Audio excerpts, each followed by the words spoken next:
So the market was supposed to go down today, right? When we looked at the futures last night and how things were working in the mornings and how we gapped to the downside, things were supposed to be bearish. But as is typically the case in the mornings, within the first half hour or first hour of trading, we'll either get the high of the day or the low of the day. It happens a lot. And of course today we got the low of the day right at the beginning. So what happened through the rest of the day, I'm going to break that down from a technical perspective. And then one of the stocks that kind of helped lead this intraday move higher within one of the leading sectors is where we're going to focus our trade example.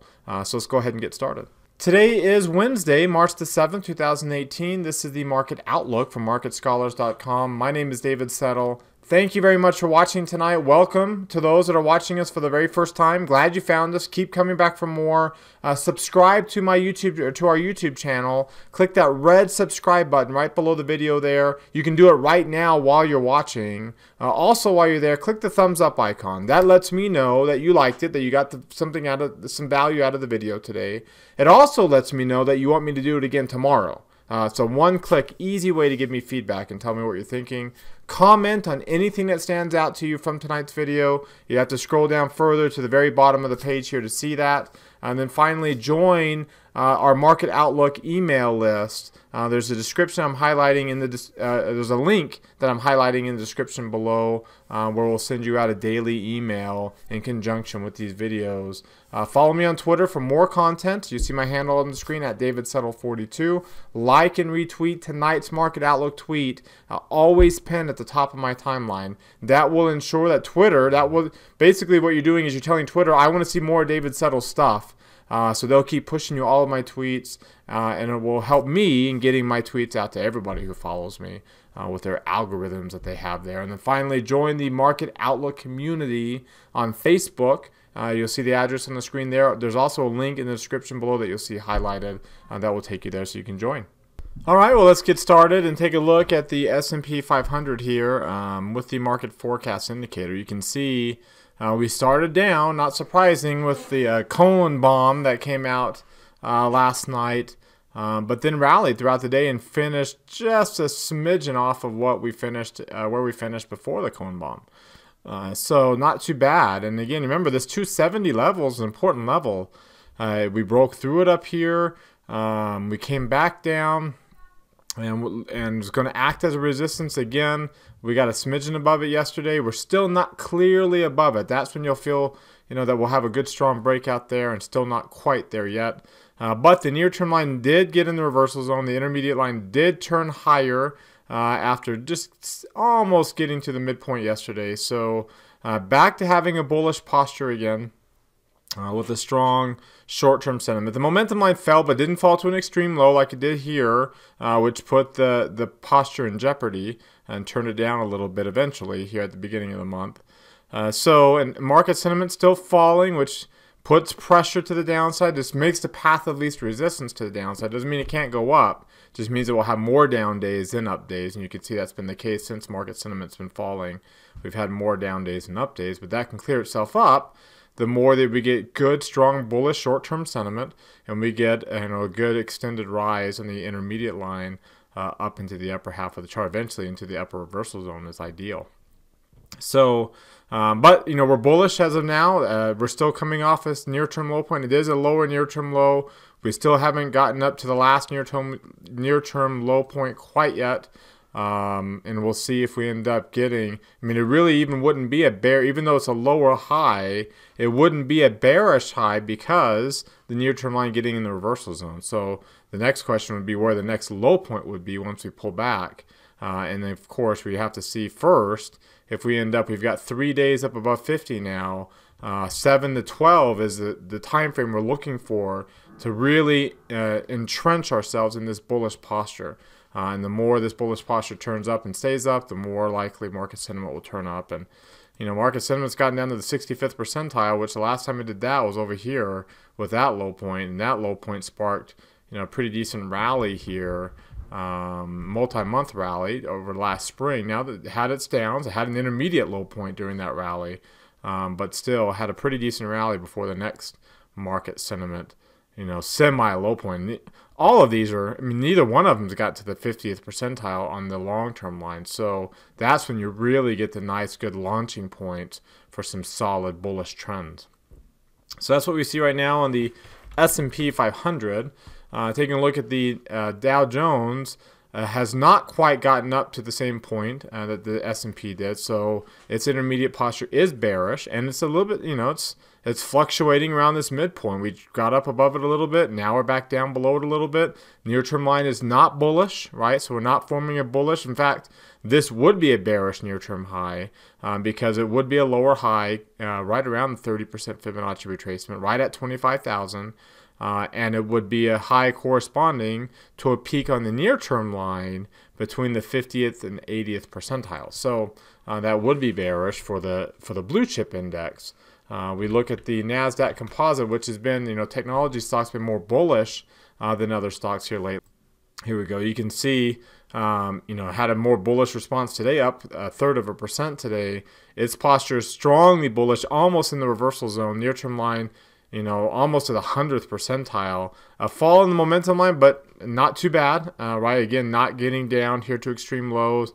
And in fact, if it did pop its way down below the 20th percentile, dipping its toe below that would have been a bullish intermediate confirmation signal. So you got a good bullish pattern developing on the NASDAQ composite. And of course, the Russell looks even more bullish, not because its intermediate line is so low, but because it's taken off. It took off through those highs where the other indexes haven't quite got there yet. So the Russell 2000, like it did back here, may be pointing towards some renewed strength in all stocks here eventually. And it's good. It's good for stock markets when small caps are leading large cap stocks.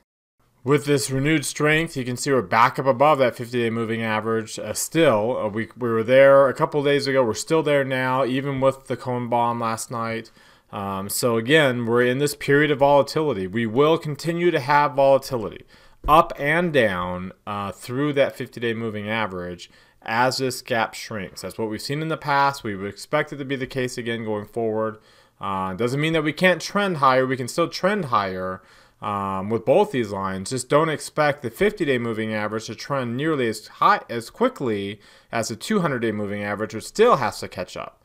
And that's what will cause this line to start to grind its way down. There might be some times where it pulls away a little bit and pops back up, and we've seen that before back here. Like I mentioned before, it will pop back up as we grind, as it trends lower. But see, the index can trend higher while it trends lower. We've seen that before. So especially when the gap between those two lines are so big, lots of volatility there. We take a look at the 3 green arrow charts, and you can see that we got the 1 green arrow on the moving average on the MACD. It's above its moving average. It's not quite above 0 yet. So that 8-day, even though the price has maintained this close up above both the 8 and 17-day moving averages, still below the 30-day, and the 8 is still a smidgen below the 17, just barely there. Stochastics is coming down, but potentially forming a phantom green arrow, which would mean that it would turn higher without dropping down to the reversal zone. And then, of course, that phantom green arrow would be a higher low point compared to the last stochastics low point we had. The intraday chart shows how far the gap was down. In fact, we were actually trading below that last night and early this morning. But we rallied higher throughout most of the European session. Actually, we rallied higher and then continued that bounce until Europe closed. When Europe closed, we pulled back a little bit. But then, good strong push. Not a lot of volume, but a good strong push back up to yesterday's highs around 273. So there's some intraday resistance building up here at this 273 level. And just again, a reminder, if you think we're bearish, pull up the 20-day chart and just remind yourself we are still easily in the upper half of the 4-week range. It's hard to be too bearish when you're in the upper half of the 4-week range. Once you break through this low point here, 265, and we get into the lower half of the range, yes, then we're bearish. And of course, here in a few days, that is going to be the low point of the 4-week range. So, of course, we'd really be bearish at that point. And right now, this little area we're in right now will be the midpoint of the new 4-week range. So getting up above these highs, we're kind of at a inflection point right now. We get above these highs, great. We're bullish and we're pushing up and potentially moving the 4-week high back up again. We get down here into this area, wouldn't be so bad the next couple of days, but once we move up that low point here, then it's going to be in the bearish half of the 4-week range. And that, again, and it'd be much tighter, even though it's still 14 points, and we've seen a lot tighter than that.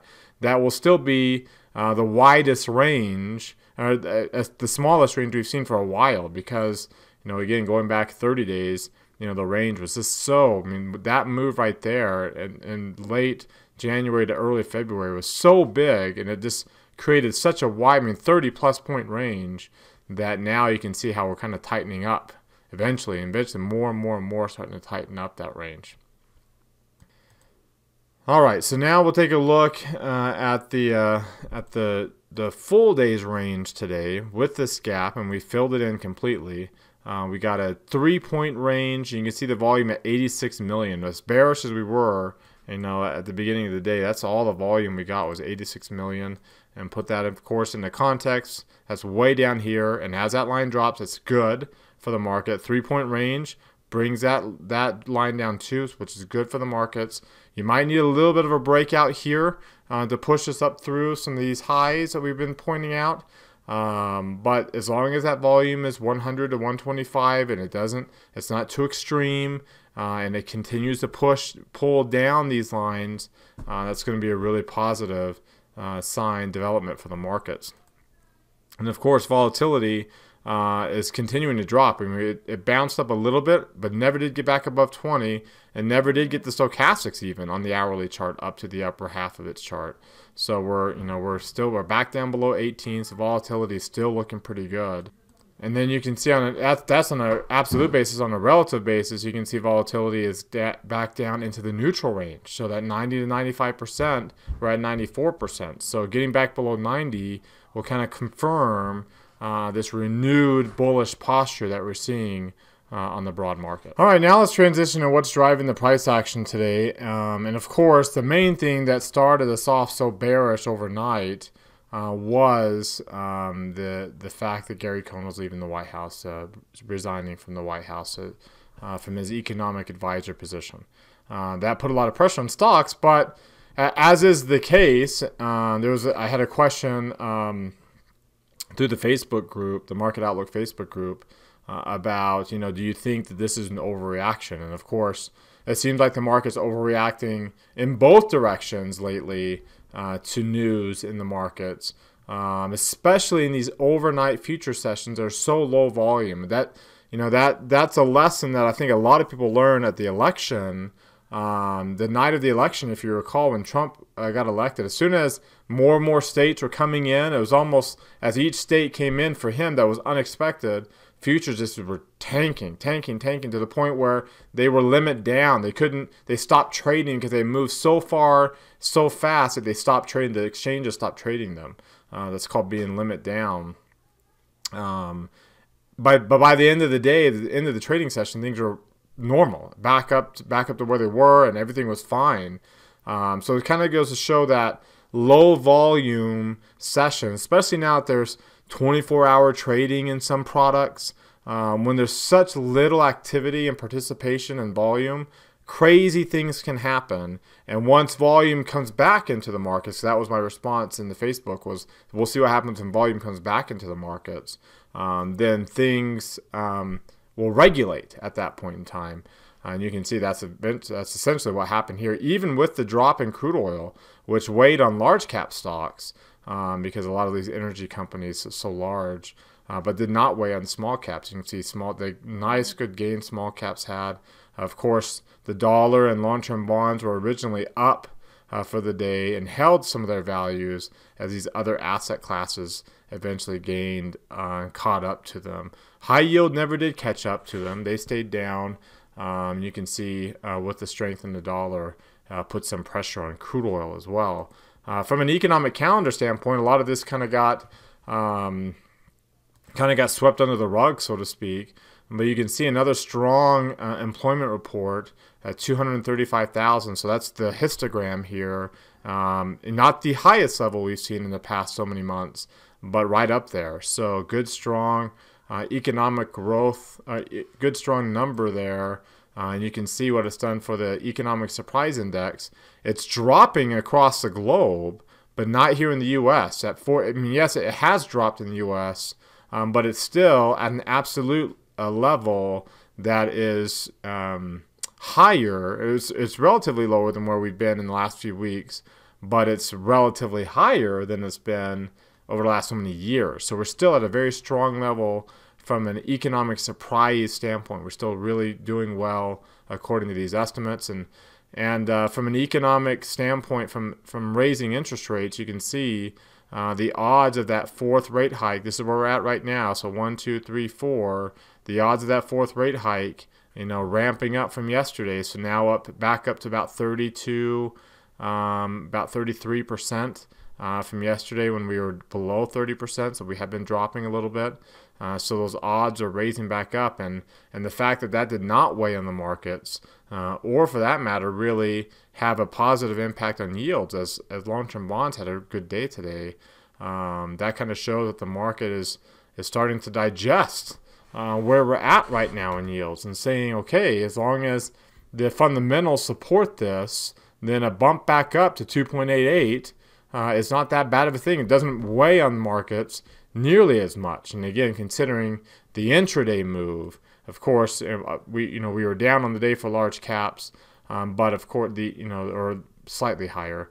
But the intraday move, we really kind of took off here at the end of the day, and you can see how that coincided with the rise in crude oil off of its lows on an intraday basis. So really kind of helping things finish the day strong and finish. Just a kind of a reminder here, over here, finish the day towards its highs. And that's what matters. This matters a lot more than this. So this is where we open right at the low of the day, and that's where we close at the high of the day. So even though it was slightly lower in SPY, that's a bullish candle. Not as bullish because we didn't get a higher high and a higher low. We actually had a lower high and a lower low.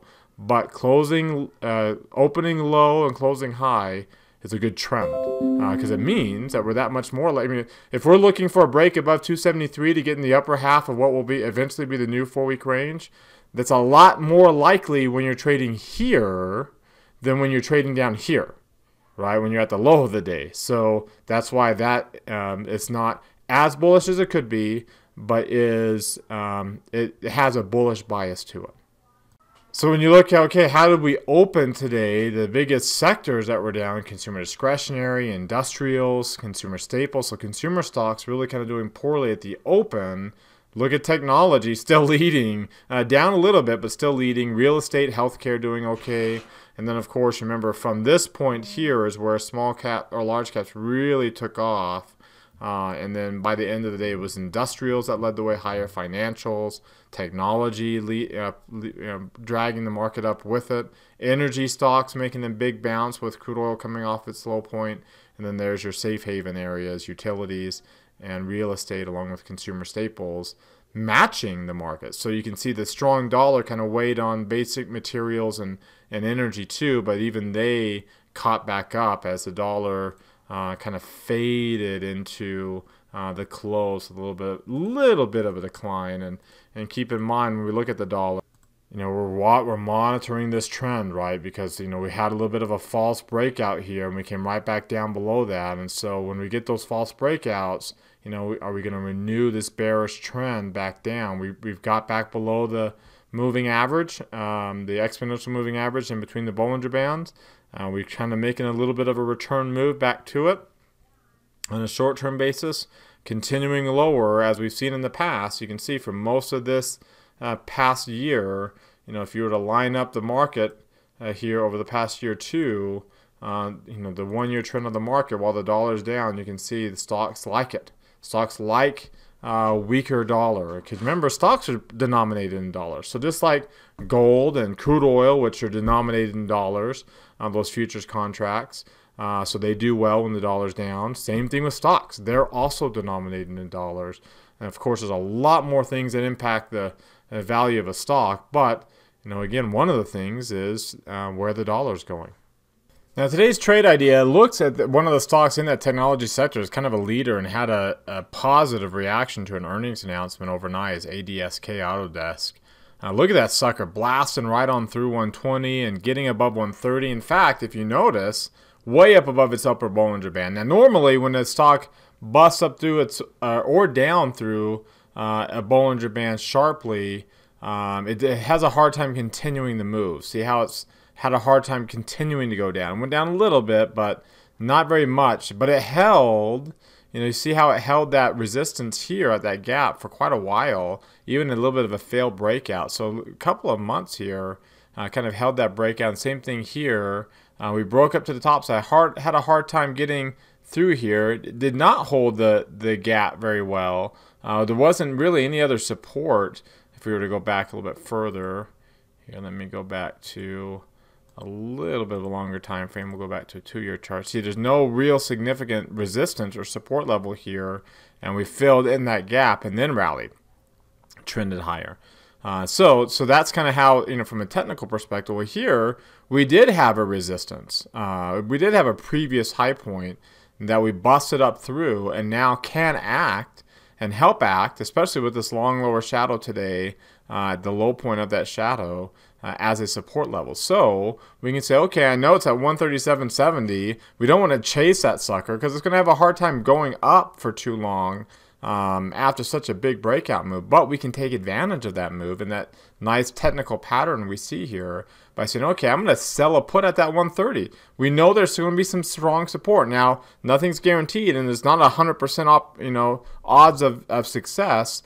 But we know there's support at that area at 130. And if I were to buy the 125, just in case the gap starts to fill, then if I can get about a $1.16 credit, that gives me the 30% return on risk. When I analyze that trade, and we'll change the date up here and make sure it lines up with the expiration date on the options, you can see now, let's put our break even on this trade at 421. It's a high probability of success, and that does not include the fact that there happens to be support at 130, right? This just looks at the volatility levels and to see where the stock could trade given current volatility levels. So you add that on. Now we'll throw that chart, the break even on the chart, and you can see it has to dip into the gap before we even start to look at a break even. Of course, at that level here, 127.75, we'll get about the same amount of loss that we're trying to get in the gain. So we have a decent odds of success of making money, of getting that a pretty 1-to-1 reward to risk ratio, essentially, knowing that we've got some technical support and a solid breakout, and that this potential of a renewed bullish posture in the markets being led by a strong momentum sector, this technology sector. So as always, thank you very much for watching tonight. The market, it shakes off this bad news time after time, especially when a lot of the trading around the bad news occurs in a really low volume environment. So that kind of is another sign when bad news, when quote unquote bad news, cannot impact the market over a long term. In this case, long term being a day. Then that kind of shows the bullish sentiment. The bulls are out in force, and it's hard for the bears to gain any traction. And that lines up with this renewed bullish trend. So we have a trade idea to take advantage of that. Now, this isn't an aggressive trade idea. It's not a strong bullish posture yet. But at least it's a bullish trade idea to take advantage of a news announcement and the strong technical pattern that we're seeing on this chart, so we can be a little selective with what's going on out there. As always, again, thank you very much for watching. And remember, for those of you who filled out our market research survey for MarketScholars.com back in December, we did send you out a follow-up email here over the last couple of days. Make sure, if you didn't get that email, that you check your junk folder, promotions folder, whatever your email has, and look for that email. It should have come in the last couple of days there. Again, follow up to what we had talked about previously a few months back. So, as always, have a great evening. We'll see you all. Brandon will be back on tomorrow and Friday. I'll be heading off for basketball tournaments for my 8th grader here over the weekend. So I'll be off, but we'll see you all back here. I'll be back on Monday of next week. So have a great evening. Have a great weekend if I don't see you again, and we'll catch you next time.